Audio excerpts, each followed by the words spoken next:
To turn on or turn off sounds only through headphones in Samsung Galaxy Z Flip 5, open Good Lock, swipe up home screen to access the app screen, and then find Good Lock. Next tap Good Lock, and then tap Live Up. Scroll down the screen, select Sound Assistant, and then scroll down Sound Assistant screen. Tap Advanced Settings. Okay. Select alerts through headphones,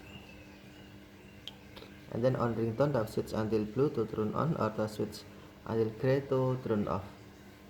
Tap switch until blue to turn on or tap switch until gray to turn off. Ringtone sounds only through headphones. Thank you for watching. Have a nice day.